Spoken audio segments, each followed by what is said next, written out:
Hello viewers and welcome to another episode of Excel Learning. In today's video, I'm going to talk about a dynamic topic which will help you have dynamic data types defined in Power Query, and you will not ever require to fix it manually again. So without any ado, let us understand what we actually require and hence the steps to achieve the same. So let's imagine we have a data table like this wherein we have unit cost, unit sold, as well as the total sale price of particular items by respective geography, by particular sales representative, and by particular order date. Now, the objective at hand is when you are doing the cleanup or load the data in Power Query, often one of the requirements is to define data types. Of course, there is one step to define a data type which automatically detects all the data types of all the columns by the sole functionality inside Power Query, but it hard codes the query, and hence if you want to change it later, the person needs to really go into the program and change the code, which might not be suitable in all scenarios because a lot of your users might be CXOs who are not accustomed to using codes. They are more on the user interface side of things. So for them and for the ease of reference, it's easier if we can get a table to say that which data type should be defined for which particular header, and if this is changed, the data should automatically change in the final output. So in this case, the red box that you are seeing right now with the arrow is the final output that we have, and the objective that we are trying to achieve is that if the data type mentioned over here is changed, the change will also reflect in the final output, which is now highlighted in the blue highlighted box. So let's see one example. As a concept, let's first understand what happens if a number is defined as a number in Power Query vis-a-vis if it is defined as a text, so that you are able to understand the difference. Right now, because the number is defined as a number here, hence the numbers are appearing aligned to right. So they are completely aligned to right. The moment I change it to a text, let's say, and I refresh the data, and here you will see the magic, the data aligns to left. So that is what changes when you are looking at Power Query data type being changed to a text from a number. That's just to show that the result is working. Now we move on to actual execution of the same, how to accomplish this when you have such two different data tables. Now what we'll do is we'll create a new Excel workbook. So we'll copy the data, we'll copy both the tables in a new workbook so that I can show you the detailed steps, and it is slightly technical, so be with me till the end, and I'm sure you will learn something amazing which will help you automate a lot of your data cleanup that you would be doing in your day-to-day lives. And especially this is useful for finance professionals or business and data analysts who need to clean up a lot of data in a short period of time and keep automating stuff. So this video would come in very handy when you want to deal with such kind of stuff. So now we have the data copied. The first step is we are going to convert this data into a table, and I'm going to just format the date as a date just for you, just for your reference or initial viewing. So this is first table and I name it as the data table. The second one is the data types table. Again, it has got headers. So the first step that I did is convert both the data ranges into tables, and the shortcut for the same is Control plus T. That is the shortcut that I have used. Now here we will rename the data table as data types. So that's how we renamed the data tables. Now the first step is loading the data in Power Query. How to do the same? We'll head over to the data tab. Inside the data tab, since it's already converted to a table, we have this icon.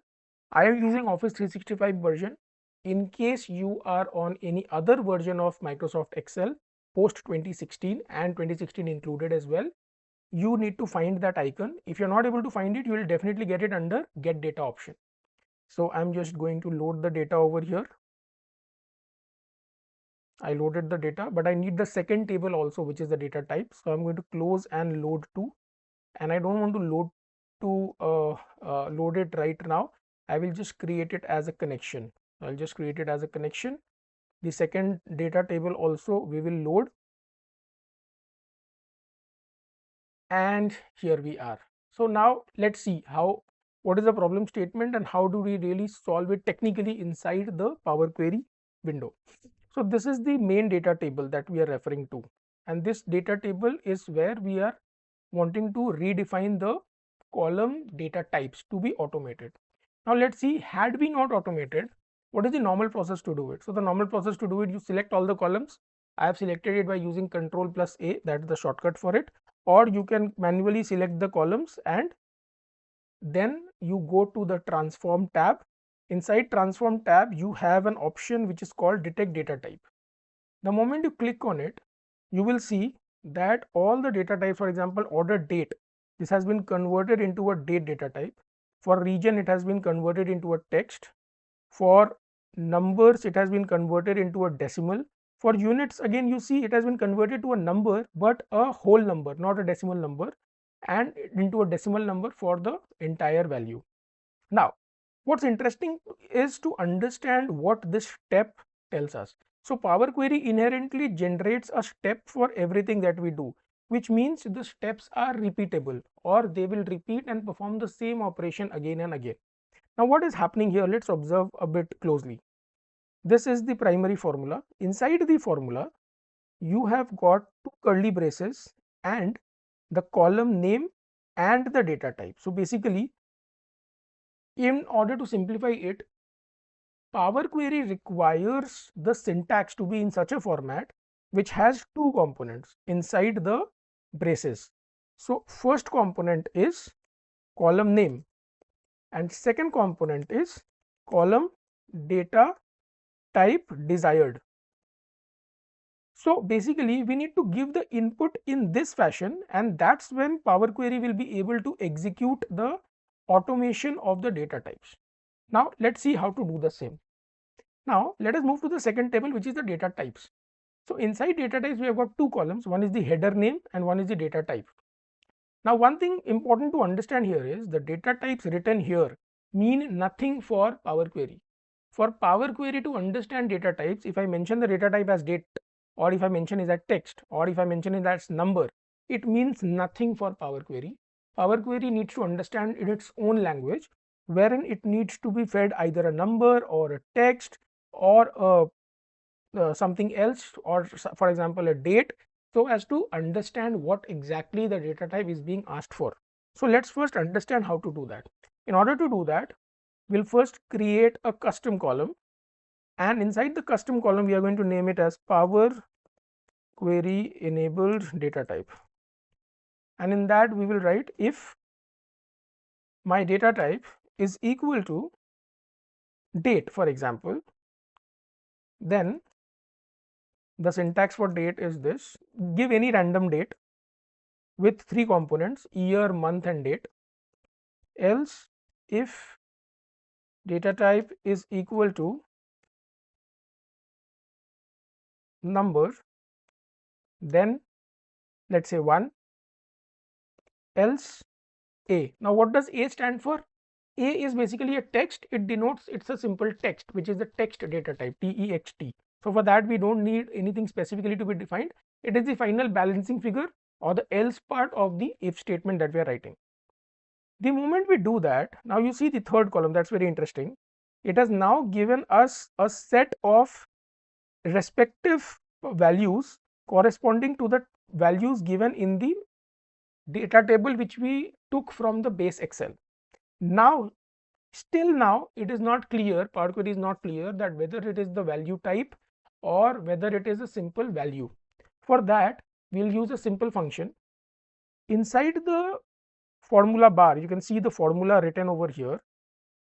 You can see the formula written over here. Inside the formula bar, after each ESCH, we will type value dot type. This is a formula in Power Query, and we will wrap it within brackets. And the moment I do that, now you see it is now converted into a data type. So for example, here the type is date, here the type is text, so on and so forth.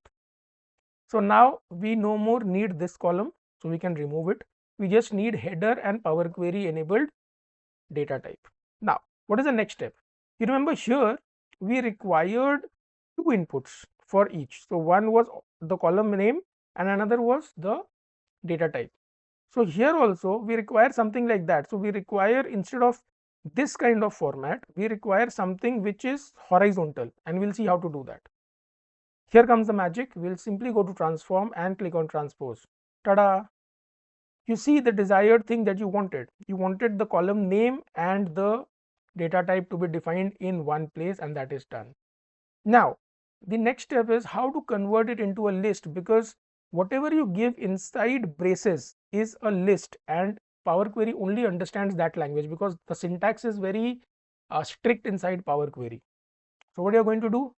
We are going to add another step. Click on this fx, and here we are going to type table dot two columns, and the moment you do that, you will see that all the, just allow me a second, all the individual columns have been converted into a list. So it's basically a list of lists, and each list contains two components which we required. One is the author date and one is the type, or rather not the author date, basically header name and the header type. So far so good. Let's move over to the data table. Now the final step, we simply delete the entire syntax and we take the reference of data types column, or rather not column, table. The moment you press enter, now you see all the data types have been applied automatically.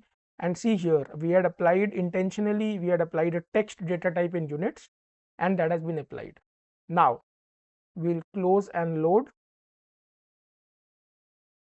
Because I had created only connection earlier, now what I'll do is I will load the data, and for loading the data I will go over to the main sheet to show you in a single sheet. I'll create it in one single page. So I'll simply go to the data table, right click, load to, and I want to create it as a table, and here. Now you see units are appearing on the left hand side because they have been structured as a text over here. Now I'll change it. I'll change the text to a number, and here you'll see the magic. The desired result is the unit should move to the right. I mean, the number should now move towards the right instead of being aligned towards the left. We'll just go here, right click, refresh, and you see the job is done. So that's how powerful Power Query actually can be. So a lot of power in the sentence, and how it can help you automate a lot of your daily tasks and become a rock star and a superstar from an analyst point of view. Hope you enjoyed the video. Thank you so much for watching. Keep watching, keep tuned for more.